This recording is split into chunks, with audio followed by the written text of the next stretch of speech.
E aí, auditório, tudo bem? Vamos encerrar o nosso curso hoje e eu queria fazer uma revisão geral com vocês. É importantíssimo a gente compreender que esse nosso curso, ele não tinha exatamente a pretensão de ser uma mini graduação em administração. A gente estava com a meta bem ousada de discutir ferramentas administrativas, e é um tema denso em que você estuda sobre isso ao longo de 4 anos e ainda não consegue ver todas. Então, a gente, basicamente, é importantíssimo que fique claro a vocês que esse curso nosso tinha 3 metas. Uma delas era ajudar vocês na questão de horas complementares. Vocês precisam comprovar 200 horas ao final do curso, nosso curso técnico. Então, uma delas era já fornecer 40 horas a vocês para auxiliar nesse processo. A outra delas era, e a principal, era apresentar o Google Sala de Aula. É uma ferramenta que espero que vocês tenham gostado. Eu, pessoalmente, não conhecia, é o primeiro curso que eu estou ministrando nessa perspectiva, e eu gostei muito dessa experiência, espero que tenha sido interessante para vocês também. Inclusive, pretendo utilizá-la no futuro para quando toda essa turbulência passar. A terceira meta foi apresentar numa mini introdução, e perceba que eu estou falando mini introdução, porque tem uma série de ferramentas administrativas que a gente não conseguiu nem tocar. Mas aí vocês lembram lá daquele Telecurso 2000? Se liga aí, está na hora da revisão. Esse vídeo tem essa perspectiva. Eu vou tentar, em no máximo 15 minutos, fazer uma revisão geral do que a gente viu nesses nossos 10 encontros virtuais. A gente começou refletindo sobre ferramentas administrativas, o que elas são. A gente entrou em comunicação e sua importância. Discutimos sobre missão, visão e valores institucionais. E aí a gente foi entrando devagarzinho em algumas ferramentas administrativas que existem. O ideal é que a gente tivesse conseguido fazer exercícios sobre todas elas, discutir a fundo cada uma delas, mas como eu já expliquei, esse nosso curso tinha esse caráter panorâmico sobre todo esse universo que a gente está estudando. Finalizamos as discussões com o controle, inclusive é uma das funções da administração, e a gente vai ver com mais profundidade lá em Fundamentos em Administração. Pessoal, organizações são grupos coletivos, isso é uma coisa óbvia, mas é importante que a gente tenha isso em mente nessas nossas considerações iniciais, para a gente nunca perder o foco do que é que a administração estuda. Nosso campo científico diz respeito a como melhorar a convivência em grupo. Então, pense sempre que todo o nosso objeto de estudo passa por isso. Ferramentas administrativas, basicamente, são instrumentos de uma gestão, são mecanismos dessas organizações para que elas funcionem melhor. E isso pode ser utilizado de várias formas. Não tem um só jeito de usar formulário. Relatório não serve para uma só coisa, entre várias ferramentas administrativas que a gente já viu. É igual a ideia da colher. Você pode usar a colher para comer, mas pode usar para fazer artesanato, pode usar para fazer serviços de pedreiro, pode usar para uma infinidade de sistemáticas. Mas é óbvio que uma colher, sendo uma ferramenta, vai servir melhor para um tipo de tarefa, assim como determinadas ferramentas administrativas, ainda que auxiliem em outras tarefas, são mais adequadas para o instrumento através da qual elas foram idealizadas. E aí, turma, isso é importantíssimo que não seja perdido de foco, porque nós estamos estudando organizações, mas a gente não pode perder de vista as empresas, que é um tipo de organização, inclusive um dos mais comuns. As empresas basicamente giram em torno de exercer atividades previsíveis e rentáveis. O que eu quero dizer com previsíveis? Estou dizendo que as atividades empresariais, elas precisam poder ser repetidas ao longo do tempo. Senão, não faria sentido existir uma empresa que ela vai fazer aquela tarefa uma só vez. E essas tarefas precisam ter rentabilidade. Vivemos em uma sociedade capitalista em que o mercado dita muita coisa, a gente sabe que existem aqueles 3 pilares, Estado, mercado e sociedade civil, mas nessa perspectiva empresarial estamos falando basicamente do mercado. e a rentabilidade é como se fosse as pernas daquela empresa que faz com que ela continue de pé e, mais que isso, consiga dar vários passos. E existem alguns elementos que interferem nessas organizações. A comunicação é um dos principais instrumentos por meio do qual a informação ela caminha. Eu sou gerente, quero que o meu funcionário execute uma determinada tarefa. Como é que eu faço isso? Me comunicando com ele. Eu sou vendedor, eu quero que o meu diretor compreenda que eu necessito de mais recursos para executar vendas. Eu uso a comunicação como outro instrumento para isso. Então veja que a comunicação, ela é uma das principais ferramentas para atuação nessas organizações. Quando essa comunicação falha, ocorre o que nós chamamos de ruído. Mas antes da gente entrar nesse conceito, compreendam que toda e qualquer informação comunicacional passa por um emissor, ela é uma mensagem, ela é codificada dentro de um canal e aí ela chega no objetivo dela. Quando ela não chega tal qual o emissor pensou que essa mensagem deveria ser chegada, ocorre o que nós chamamos de ruído, ou seja, houve um prejuízo e a informação chegou lá truncada, chegou lá esquisita, e isso pode causar prejuízos para a intenção comunicativa inicial. Eu não estou aqui tentando dar uma aula de redação, de português instrumental, mas o fato é que comunicação é uma das coisas mais importantes na vida cotidiana. Eu tenho certeza que vários de vocês já passaram por dificuldades por não terem compreendido bem uma informação ou não terem conseguido passar da melhor maneira uma determinada informação. Isso acontece no ambiente organizacional o tempo inteiro. E a gente tem que tentar minimizar isso.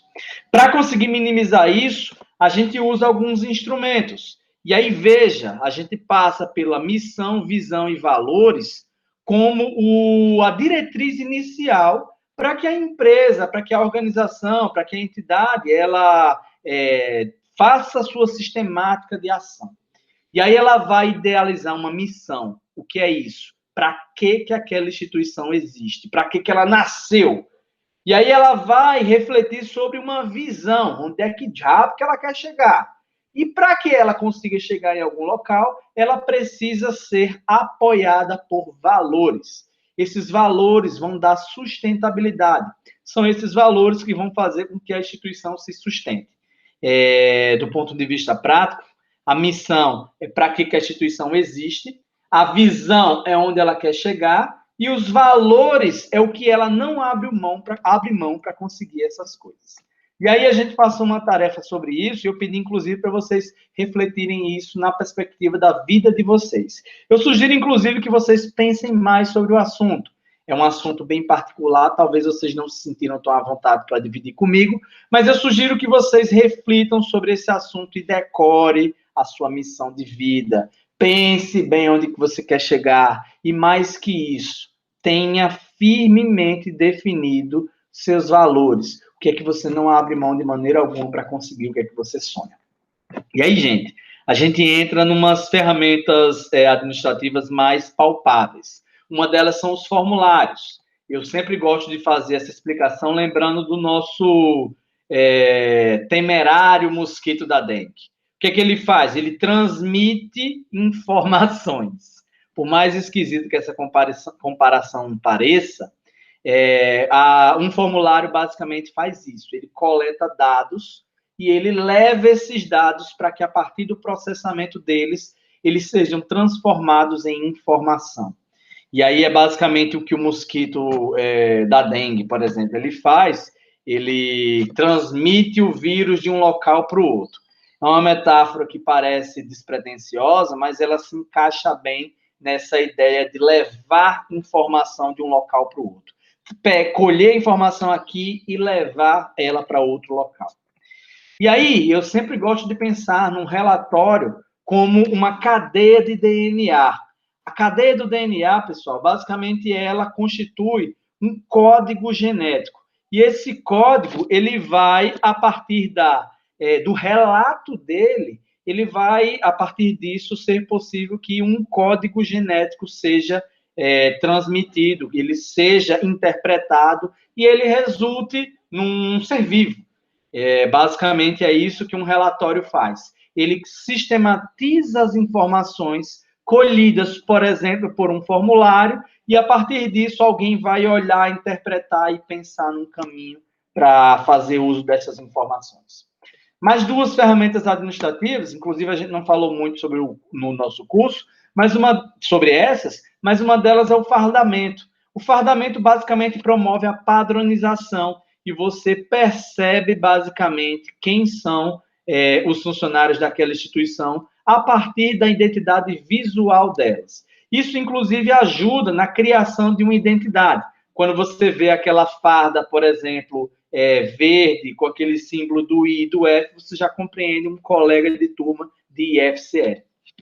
Hierarquia, pessoal, é outra ferramenta administrativa, e ela basicamente faz a distribuição organizacional de como os cargos podem ser estruturados. Isso, basicamente, diz respeito também à cultura organizacional, que é um assunto que a gente ainda vai se aprofundar bem, mas eu quero que fique em mente, para vocês claramente desde já, que ainda que tenhamos níveis organizacionais, estratégico, tático e operacional, eles são estruturados a partir de uma hierarquia que diz respeito a como a organização se enxerga na distribuição de tarefas dentro das suas metas organizacionais. Não é uma mera distribuição de poder, ainda que de vez em quando aconteçam problemas e pareça que é só isso.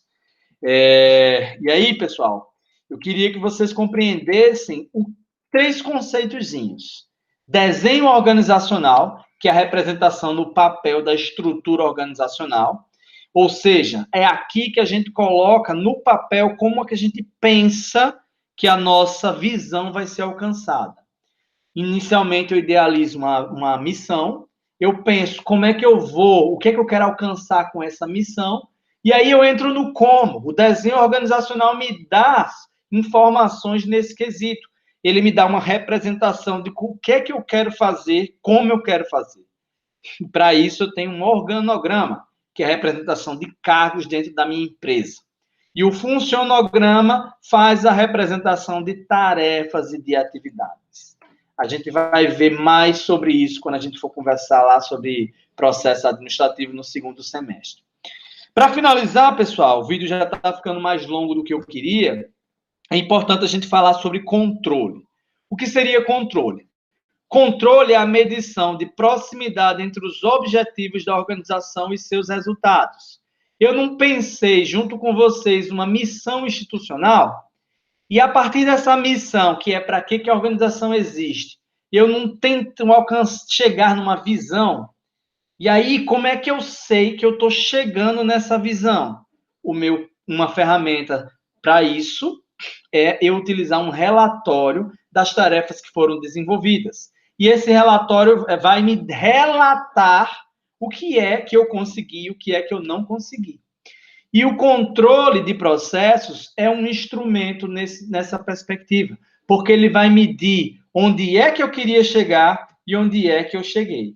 Eu posso ter passado das minhas expectativas, mas eu posso também ter ficado um pouco abaixo do que eu queria realizar. Esse controle é feito de várias maneiras. Ele pode ser proativo, ou seja, eu vou já fazendo prognósticos do que é que eu quero e o que é que eu não quero. Eu posso fazer esse controle simultâneo à execução das minhas tarefas, ou seja, faço a tarefa, já vou checar se ela atendeu os objetivos que eu queria.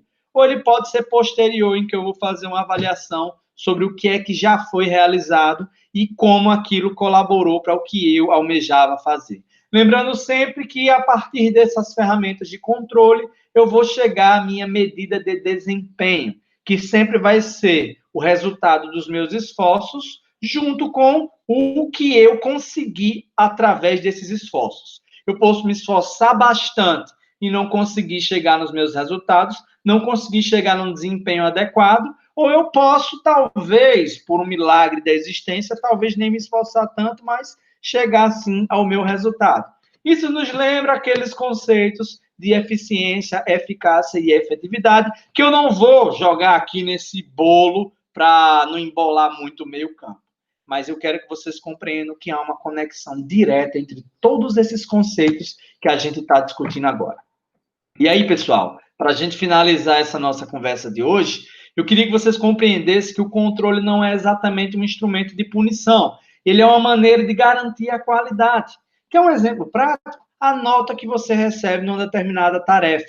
Quando eu passo uma tarefa para você, eu idealizo qual é a minha expectativa de respostas. E aí eu vou confrontar o que é que eu esperava que você respondesse com o que você me respondeu. E sendo um aluno bom como você é, geralmente você até supera as minhas expectativas. Mas o fato é que eu tenho um padrão pré-definido de respostas que eu já acredito que você vai me dar.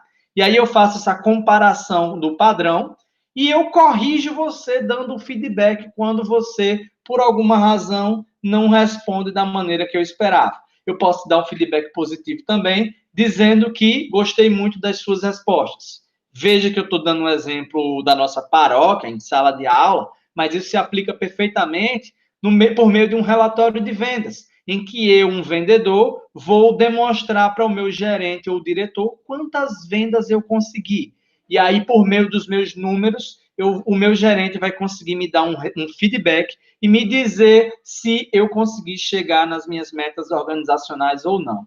Mas imagine que eu não consiga colocar no papel essas informações. Seja por exemplo, eu não ter conseguido idealizar um formulário bom, ou por alguma razão eu não ter conseguido chegar nas minhas metas organizacionais porque elas não estavam claras. Veja que eu estou dando exemplos de ruídos. E aí você percebe como esses conceitos, mais uma vez, se conectam entre si e é preciso compreender cada um deles para, assim, conseguir juntá-los e compreender bem para que a gente está estudando essas coisas. Então, pessoal, eu queria encerrar aqui, eu já falei até mais do que eu queria, dizer a vocês que é um prazer ter ficado com vocês virtualmente durante esse tempo.